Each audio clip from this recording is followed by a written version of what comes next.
हम लोग व्यंजन संधि पढ़ रहे थे। आज व्यंजन संधि का हम लोग तीसरा या चौथा नियम पढ़ेंगे और बड़ा ही सरल है। व्यंजन संधि जो भी नियम हो, नियम नंबर 3 है। अब देखो ये बड़ा सरल नियम है, अभी लिखते हैं। यदि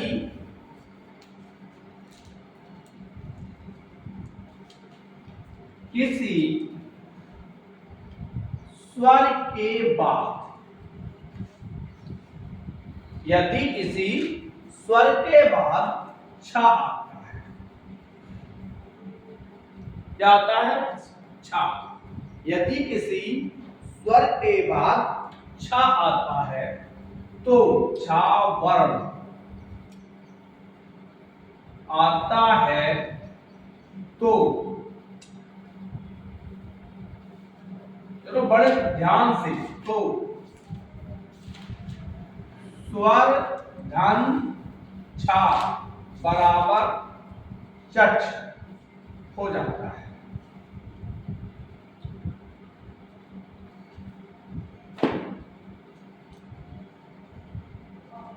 क्या है? यदि किसी स्वर के बाद, जैसे ई के बाद छा आ जाए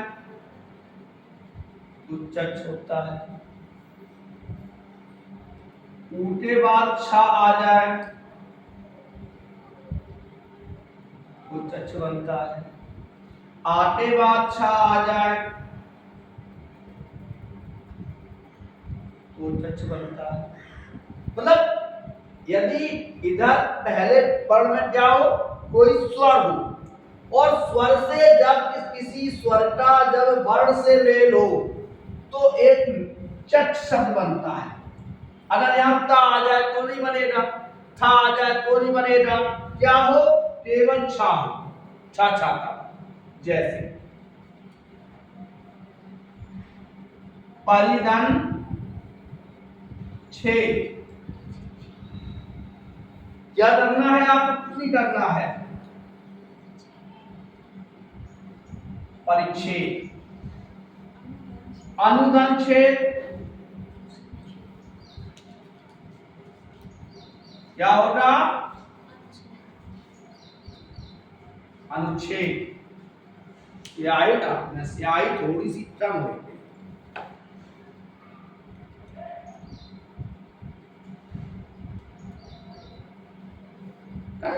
तो देखो बड़ा सरल नियम है, कोई नियम कठिन नहीं है, केवल संधि समझने के लिए है। यदि समझ गए तो बड़ी सरल है। आगे देखते हैं।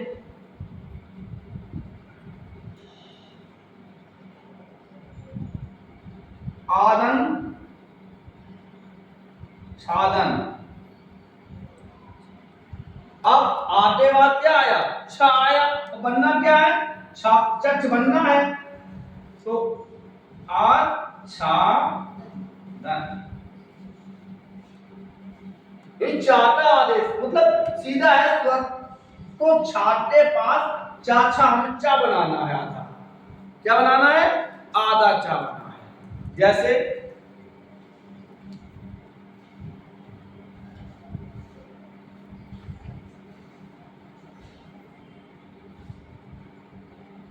गिरिधन छे, तो देखो हमें क्या करना है?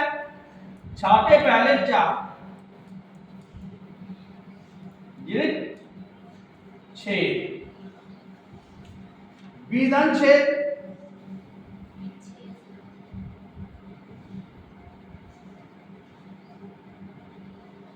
विच्छेद। कठिन तो नहीं है। जैसे प्रश्न आ जाए किसी शब्द की, यदि हमें संधि करनी हो, अब संधि है, मान के चलिए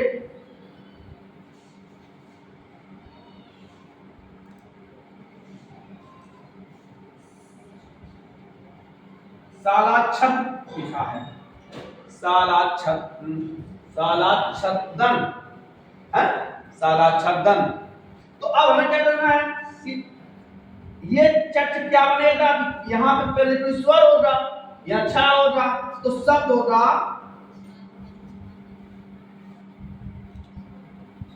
साल धन छादन।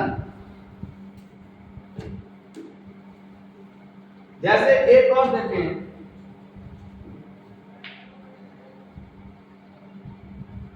वृक्ष धन छादन क्या होगा, हमें क्या बनाना है, चा बनाना है। छा, ये नियम कब होगा, यदि किसी स्वर के बाद छा वर्ण आता है तो स्वर धन छा बराबर चच हो जाता है। अगला नियम देखते हैं।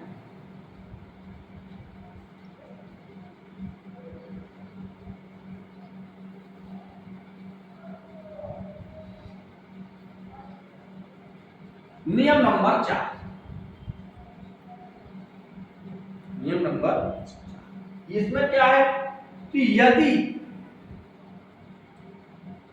ता या दा व्यंजन या दा व्यंजन के बाद हा आता है, क्या आता है, हा वर्ण आता है। हमने क्या लिखा कि यदि ता या दा व्यंजन के बाद हा वर्ण आता है तो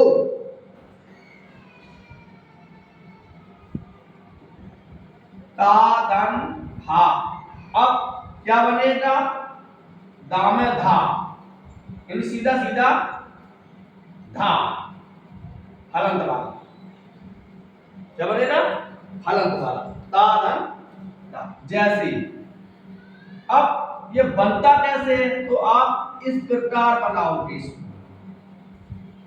दा में धा, नियम का यदि ता या दा के बाद क्या हो, हा वर्ण, जैसे उद्धान हार,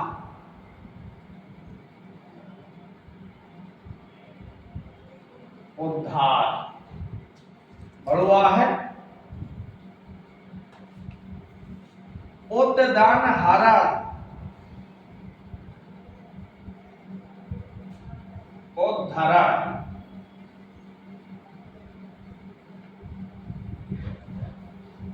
उद्दान हारण, क्या बनेगा, उद्धा, उद्धारण, उदाहरण नहीं उद्धारण, क्योंकि दाम धा बनेगा। उद्दान हत,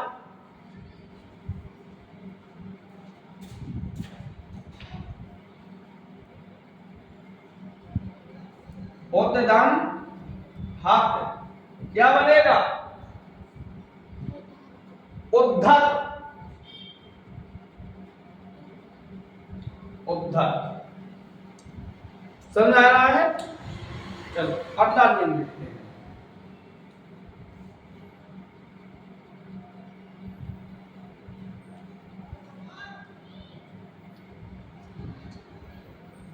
अगला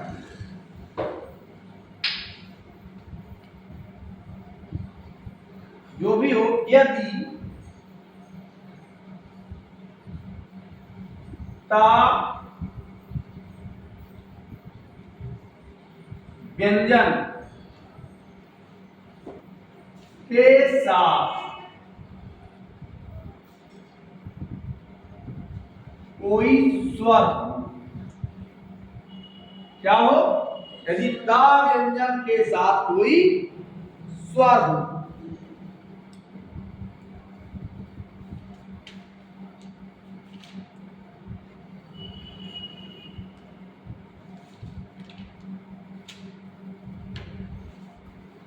ता व्यंजन के साथ क्या हो, कोई स्वर हो, अथवा या रा ला वा हो,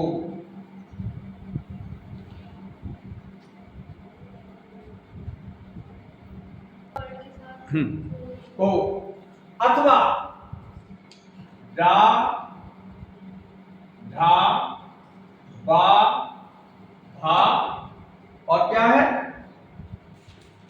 राधा बाभा एक बार और है तो दाधा दा धा हो तो ता व्यंजन दा व्यंजन में बदल जाता है। यदि ता व्यंजन के साथ कोई स्वर हो अथवा या रा ला वा हो अथवा डा ढा बा भा दा धा हो तो ता व्यंजन किसमें बदलेगा दा में बदलेगा।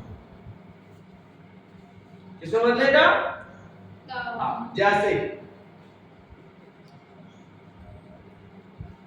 तत् धन भाव तत् धन भाव देखो भा आया तो ता किसमें बदलेगा दा में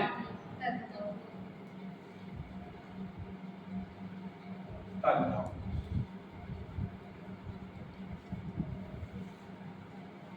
सत धन भाव सद्भाव सत्धन भाव सद्भाव। अगला देखो उत्तधन घाटन उत्तधन घाटन तो देखो पहले स्वर है और स्वर के यही तो है कि ता व्यंजन के साथ कोई स्वर हो स्वर है और इधर रागड़ी है तो ता किसमें बदलेगा दा में सब हो जाएगा तन तद्धन रूप तद्धन रूप रा है स्वर है क्या ता किसमें तद्रूप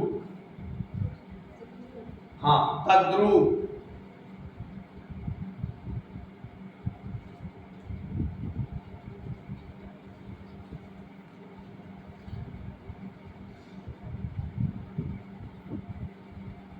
उत्तदान आय तो ता किसमें बदलेगा दा में। अब कोई पूछ दे उदय की संधि विच्छेद क्या है तो उत्तदान आय सही है।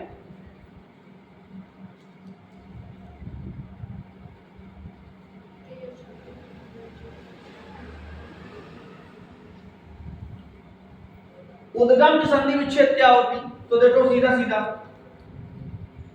उत्तदान गम ता क्या बनेगा दा में उद्गम। यदि ता व्यंजन के साथ कोई स्वर वर्ण हो अथवा या रा ला वा दा धा बा वा दा धा हो तो ता व्यंजन दा व्यंजन में बदल जाता है सही है।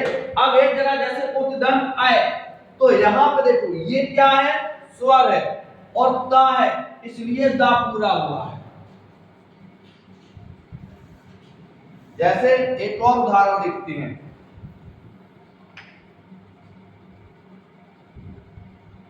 चित्त धन आनंद ता किसमें बदलेगा दा में और बड़ा दा बन जाएगा तो शब्द हो जाएगा चिदा न। समझ में आया कठिन है संधि नहीं। चलो आज के लिए इतना ही कल फिर आगे की ओर बढ़ते हैं तब तक के लिए राधे राधे।